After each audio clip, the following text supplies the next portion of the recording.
Howdy, compelled unbeliever here. Last night I got suckered into a clickbait title, Undeniable Proof of God's Existence.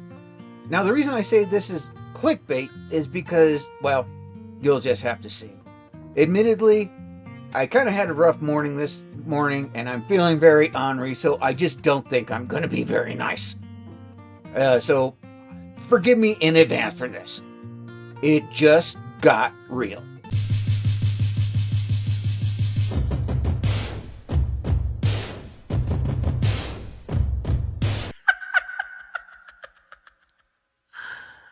Oh, wow. Both atheists and theists alike, on the question of God's existence, love to portray their position as being the more rational one. Well, at least you said most. Now, I don't fit in that category. I could care less about being perceived as more rational. I just wanted to know the facts. That's all. What was real. A quick note here, the original video is 14 minutes and 14 seconds long, and most of it is completely rambling. Now this guy rambles a hell of a lot more than I do. That's pretty damn bad. So I'm going to have to edit out most of what he's saying because he doesn't say anything of substance. However, I will leave a link in the description to show that, well, I'm telling the truth here and that I'm not misrepresenting what he rambled. A lot of atheists, for their part, will say things like, "Prove it to me. You're the one making extraordinary claims, so give me irrefutable, extraordinary evidence such that it would be almost impossible for me to deny the proof that you've provided." Nope, just the facts. How about any evidence? Any evidence at all. That's what I want. But the thing is, you cannot prove. I don't even ask for evidence, to tell you the truth, because I know you cannot prove it. You cannot provide any evidence. And this, by the way, is a standard of evidence that far exceeds anything that the natural sciences ever have to demonstrate. Where did you go to school? Where are you learning this? Are you pulling this out of your ass? Really? That's exactly what science is. A lot of times it does take extraordinary means to prove the facts. Like the Hadron Collider in Switzerland. That's 7 miles of equipment. Yes, that's an extraordinary accomplishment, and it proved that we have the Higgs boson. You also have to perfectly address whatever particular subjective hangup I have as an examiner in this question. No, I don't have to even address anything you say or do. If you claim there's a God, I would rationally ask, show me. That's it. And theists, for their part, because they love to evangelize, will often try to rise to that occasion. They'll say things like, "Well, I heard this thing called the cosmological argument one time, and it goes something like this." Or they'll say, "I once heard this thing called the ontological argument. It's very clever." And so they'll begin and they'll debate back and forth until by the end, they haven't really found any common ground, and they both walk away seemingly self-satisfied that theirs is the more rational position. Nope, not at all.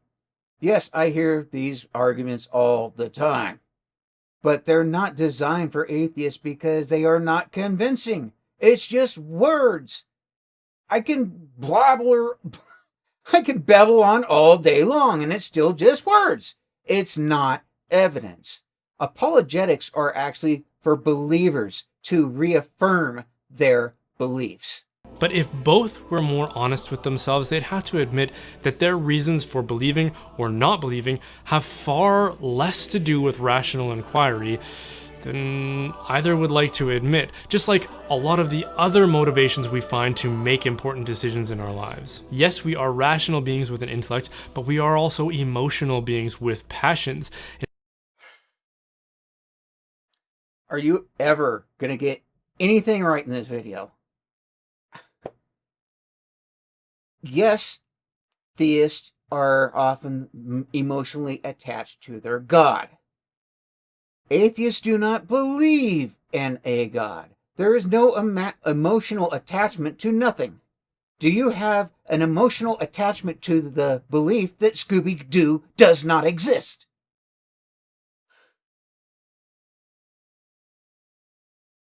I'm completely astounded. I just am completely astounded here. I did not choose to become an atheist. I studied the Bible. I was going to be a preacher. But the Bible was not anything godly. It was self-evident that it was simply written by men and it was mythology. Was there emotions? You're goddamn right there are emotions, because I was brainwashed as a child. I was indoctrinated, and I had spent 30 years of my life believing something that was not real. That's when the emotions came in. I was completely, absolutely devastated. And it is those passions that tend to dominate far more of our decision-making process than most of us, especially the intellectual types among us, would care to admit. Take the person you vote for example. Very few people consistently vote for someone based on purely coherent and rational grounds. Why, thank you, Jesus. Well, you look like Jesus. Actually, not really, because that would be the European portrayal of Jesus, as we as human beings tend to make Jesus look like us. Oh, but I digress. You've described theism absolutely perfectly. It is an emotional attachment to something that does not exist. People, it seems to me, don't tend to vote for the person that they agree with necessarily. Most people don't take the time to even figure out what the policies are.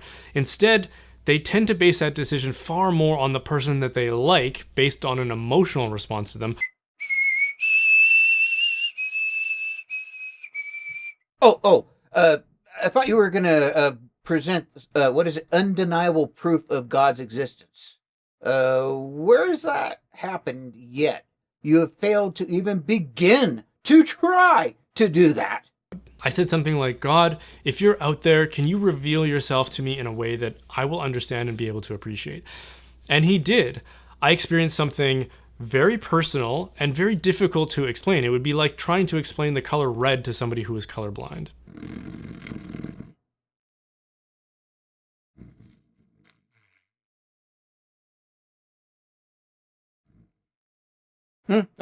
Somebody wake me up when he gets to some.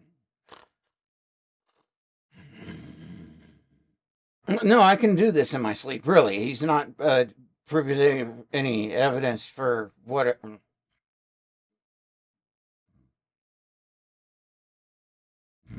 Watching me snore has got to be more entertaining than watching this guy ramble on and fail to begin to try to provide undeniable proof of God's existence.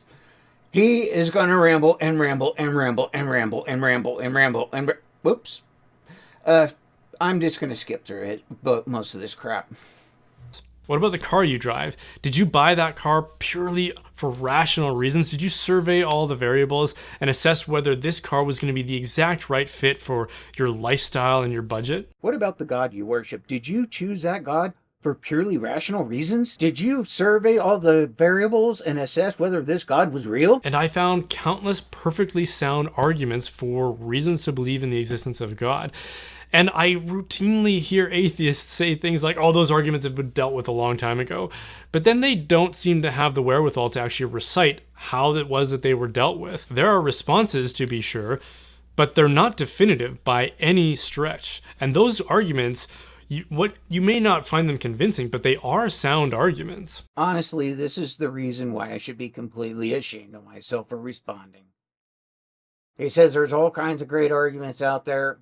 He doesn't cite one, but he says they're out there. And the atheists just don't like them, essentially. It just amazes me how dense, how brainwashed these people can be. And this is just an excellent example. This video is supposed to be about undeniable proof of God's existence. And he talks and says there's good arguments for God's existence. Well, that's not proof. He fails to begin to try to give any proof of God. When I was young, I was like this myself. I was brainwashed. And these people want it so bad. Want to believe so bad. And I understand that because I did too. But they want it so bad that they go beyond all reason.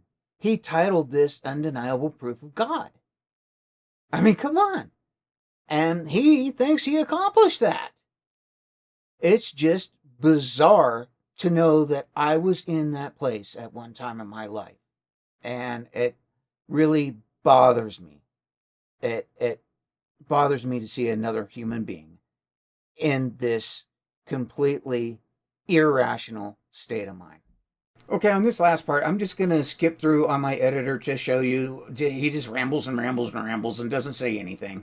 Did you pick the one with the bigger rims simply because you thought, hey, before I go ahead? And don't mistake what I'm saying here. I'm not saying that no rational inquiry went into that and your health. Or what about when your significant other said, and I would say these kinds of things to the people that were trying to inspire an appreciation of the divine within me. The truth there, can you reveal yourself to me in a way that I will understand and be able to by any stretch? And those arguments, you may not find them convincing, but they are sound arguments. Trying it my way until the door opens. Well, isn't that refusal to try something that was a claim to have it? Because pride and humility are notoriously misunderstood. There are over 7 billion other people in the world with their own unique stories, interests, is like a healthy dose of self-forgetfulness. And in the absence of all of those thoughts, you could always like to boast that they're such a great team player. And you're thinking, what is the summit of the external world or reality or whatever you want to call it? I challenge you to take that dare.